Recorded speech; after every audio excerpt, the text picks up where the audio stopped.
ಇಂದು ಸಂಜೆಯೇ ಬಿಡುಗಡೆ ಆಗ್ತಾರೆ ಪವಿತ್ರ ಗೌಡ. ರೇಣುಕಾಸ್ವಾಮಿ ಕೊಲೆ ಪ್ರಕರಣದ A1 ಪವಿತ್ರ ಗೌಡ ಇವತ್ತು ಸಂಜೆಯೇ ಜೈಲಿನಿಂದ ರಿಲೀಸ್ ಆಗಲಿದ್ದಾರೆ. ಜಾಮೀನು ಪ್ರಕ್ರಿಯೆ ಪೂರ್ಣಗೊಳಿಸಿದ್ದಾರೆ ವಕೀಲರು ಈಗಾಗಲೇ.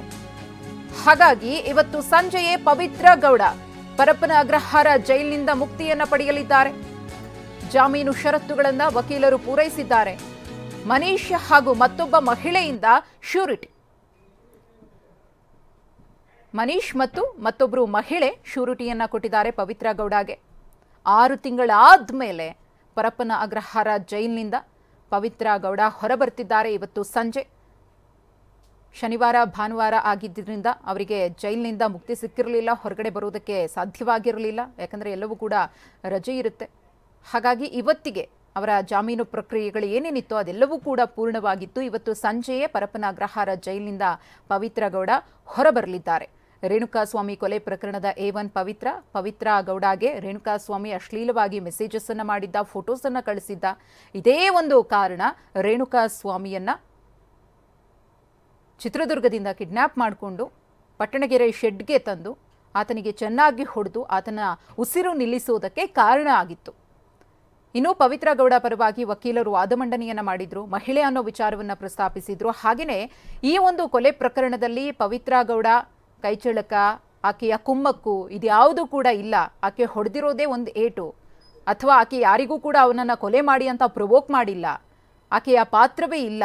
ಹಾಗಾಗಿ ಆಕೆಗೆ ಜಾಮೀನನ್ನು ಕೊಡಬೇಕು ಅಂತ ಹೇಳಿ ಸಾಕಷ್ಟು ಬಾರಿ ವಾದವನ್ನು ಮಂಡನೆ ಮಾಡಲಾಗಿತ್ತು. ಕೊನೆಗೆ ಇದೀಗ ಹೈಕೋರ್ಟ್ ಪವಿತ್ರ ಗೌಡ ಸೇರಿದಂತೆ ಈ ಪ್ರಕರಣದ ಒಂದಷ್ಟು ಆರೋಪಿಗಳಿಗೆ ರೆಗ್ಯುಲರ್ ಬೇಲನ್ನು ಮಂಜೂರು ಮಾಡಿದೆ.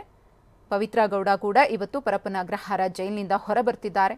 ಅವರ ತಾಯಿ ಕೂಡ ಮಾತನಾಡಿದ್ರು, ಖುಷಿಯಾಯಿತು ಅಂತ ಅಷ್ಟೇ ಹೇಳಿದ್ರು. ಅವರ ಪುತ್ರಿ ಕೂಡ ಮಾತನಾಡಿದ್ರು, ಅಂದರೆ ಪೋಸ್ಟನ್ನು ಹಾಕೋ ಮೂಲಕ ತಮ್ಮ ಖುಷಿಯನ್ನು ವ್ಯಕ್ತಪಡಿಸಿದ್ರು. ಇನ್ನು ಹೊರಗೆ ಬರುವಂತಹ ಪವಿತ್ರ ಗೌಡ ಅವರ ಪರವಾಗಿ ವಕೀಲರು ಎಲ್ಲ ರೀತಿಯ ಜಾಮೀನು ಪ್ರಕ್ರಿಯೆಗಳನ್ನು, ಅಂದರೆ ಕೋರ್ಟ್ ಏನೆಲ್ಲ ಷರತ್ತುಗಳನ್ನು ವಿಧಿಸಿತ್ತೋ ಅದೆಲ್ಲವನ್ನ ಕೂಡ ಪೂರೈಸಿದ್ದಾರೆ. ಕೆಲವೇ ಕ್ಷಣಗಳಲ್ಲಿ BGS ಆಸ್ಪತ್ರೆಗೆ ದರ್ಶನ್ ಬರಲಿದ್ದಾರೆ. ಕೊಲೆ ಆರೋಪಿ ದರ್ಶನ್ ಸದ್ಯಕ್ಕೆ ರೆಗ್ಯುಲರ್ ಬೇಲ್ ಮೇಲೆ ಆಚೆ ಇದ್ದಾರೆ. ಇನ್ನೇನು ಕೆಲವೇ ಹೊತ್ತಿನಲ್ಲಿ BGS ಆಸ್ಪತ್ರೆಗೆ ಬರಲಿದ್ದಾರೆ. ಇನ್ನೆರಡು ದಿನ BGS ಆಸ್ಪತ್ರೆಯಲ್ಲೇ ದರ್ಶನ್ಗೆ ಚಿಕಿತ್ಸೆ ಮುಂದುವರಿಯುತ್ತೆ. ಕೋರ್ಟ್ನಿಂದ ನಟ ದರ್ಶನ್ ಹೊರಟಂತಹ ದೃಶ್ಯಾವಳಿಗಳನ್ನು ಒಂದು ಕಡೆ ಗಮನಿಸ್ತಾ ಇದ್ದೀರಿ. ಅವರ ಜೊತೆಗೆ ಕೋರ್ಟ್ಗೆ ಒಂದಷ್ಟು ಮಂದಿ ಬಂದಿರುವುದು ಕೂಡ ಅದರಲ್ಲಿ ಗೊತ್ತಾಗ್ತಾ ಇದೆ ದೃಶ್ಯಗಳನ್ನು ನೋಡಿದಾಗ. ದರ್ಶನ್ ಸಹೋದರ ದಿನಕರ್ ಮತ್ತು ಧನ್ವೀರ್ ಇಬ್ಬರು ಕೂಡ ಶ್ಯೂರಿಟಿ ಬಾಂಡ್ಗೆ ಸಹಿಯನ್ನು ಮಾಡಿದ್ರು.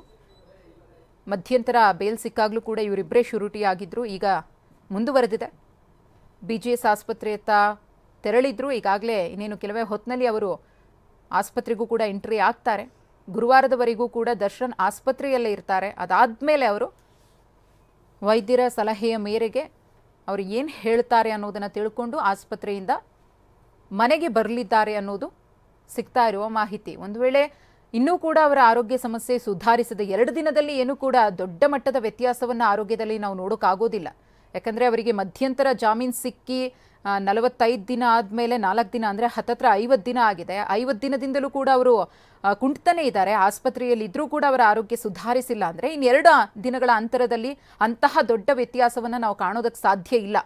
ನೋಡಬೇಕು ಗುರುವಾರ ಹೇಗಿರುತ್ತೆ ದರ್ಶನ್ ರವರ ಕಂಡೀಷನ್ ಅಂತ. ಇವತ್ತು ಕೋರ್ಟಿಗೆ ಬಂದಾಗಲೂ ಕೂಡ ಅವರು ಕುಂಟುತ್ತಲೇ ಬಂದಿದ್ರು, ನಿಲ್ಲೋದಕ್ಕೂ ಕೂಡ ಸಾಧ್ಯ ಆಗ್ತಿರಲಿಲ್ಲ. ಗೋಡೆಗೆ ಹೊರಗೆ ನಿಲ್ಲೋದು ಅಥವಾ ಆ ಒಂದು ಪರಿಪಾಟ್ಲಿದೆಯಲ್ಲ ಅದನ್ನು ನೋಡಿದಾಗ ಅವರ ಆರೋಗ್ಯ ಸುಧಾರಿಸಿಲ್ಲ ಅನ್ನೋದು ಎದ್ದು ಕಾಣಿಸ್ತಾ ಇತ್ತು. ಗುರುವಾರ ಕಾದ್ ನೋಡೋಣ ಏನಾಗುತ್ತೆ ಅಂತ.